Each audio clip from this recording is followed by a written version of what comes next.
These two barrels came from the same Penn blank. Same kit, same lathe, same finish. But the tool I used before I sanded was different on each one. This was finished with carbide, this was finished with high-speed steel. Or was this one finished with high-speed steel and this one carbide? I don't know. And most people talk about high-speed steel and carbide like you have to pick a side. I use both. And today, I'm going to show you which one I use for which purpose. If I'm turning a single blank like this, I may switch tools several times from high-speed steel to carbide in order to get this right finish that I want. And if I'm turning a batch of Penn blanks like this, I'll probably start out with carbide because I don't want to dull my high-speed steel turning all these pieces. With carbide, the insert stays consistent, blank after blank. However, when the edge gets dull, you rotate it and then keep working. No stopping, no grinding, and no setup. Every turner that uses high-speed steel will sharpen their tools frequently during a session because you want to make sure you get that nice, clean finish on your piece. But if your goal is steady output and consistent results, then your carbide tool is the way to go. And here's the part that usually gets skipped when people recommend high-speed steel. The good news is, sharpening a roughing gouge is not complicated at all. It's very simple to do. High-speed steel is wonderful when it's sharp, and it only stays wonderful if you keep it that way. You're not grinding a new bevel, you're maintaining an existing one. A light touch on the grinder for a few seconds, that's the rhythm you need.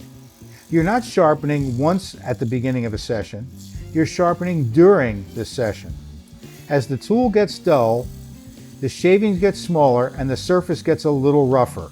The honest trade-off is, carbide gives you a reliable, consistent edge. High-speed steel, on the other hand, can give you a better edge when you maintain it. Here's the first place I reach for carbide. When the blank is square, I'm not trying to be elegant. I want to round it safely and quickly and predictably. That's why I'll use a carbide tool. For a beginner, using a carbide tool is a confidence builder. For someone turning a batch, it's just as efficient. Either way, carbide earns a good spot here. Carbide leaves a good surface. I'm not going to pretend otherwise. It will leave a good surface. However, it's a scraping cut. And what you're doing is you're scraping the fibers of the wood. It's a controlled scrape, but yet it's still a scraping cut. With a skew, I'm slicing the fiber of the wood instead of scraping it. When the tool is sharp and the bevel is supported, the surface comes off cleaner before sanding ever starts. On a Penn barrel, that really matters. The finish is close, every torn fiber and compressed grain has fewer places to hide, especially when you're putting finish on. That's the difference. Not dramatic difference, but it's real. When it comes to putting curves and transitions in your Penn blanks, turners will switch back and forth from carbide to high-speed steel seamlessly and get the results they want. Carbide can make curves. A round cutter does a really nice job here. But when I want to shape the flow cleanly to the bushing, high-speed steel gives me a different kind of control. When using a skew, the bevel guides the cut. You can ease into the taper instead of sneaking up on it in small steps. One more material worth calling out are acrylic Penn blanks. If you've watched our Carbide Tools video, you already know all about carbide tools and acrylic Penn blanks. And if you haven't, check it out. We'll put the link below. The short version here is acrylic is not a high-speed steel versus carbide decision. It's a geometry decision. Standard carbide geometry scrapes acrylic aggressively. Negative rate carbide reduces that. A sharp, high-speed steel gouge slices it cleanly but requires more tool control and bevel awareness than most beginners have on their first acrylic blank.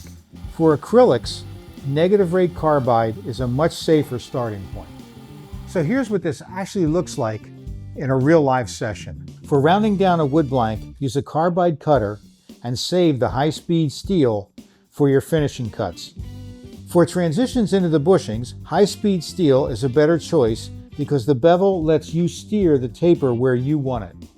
When batch turning, I stay with carbide through all of them for consistency.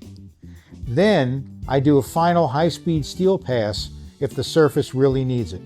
For acrylics, use negative rake carbide until your bevel control with high-speed steel is more reliable for that material. That's the whole workflow. It's a set of decisions based on your skill level and your preference. We started with these, and you can't tell the difference between carbide and high-speed steel. Or is it high-speed steel and carbide? You can't tell the difference.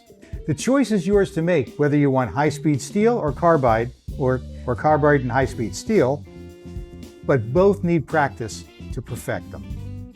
So let me know in the comments which you're using, high-speed steel or carbide.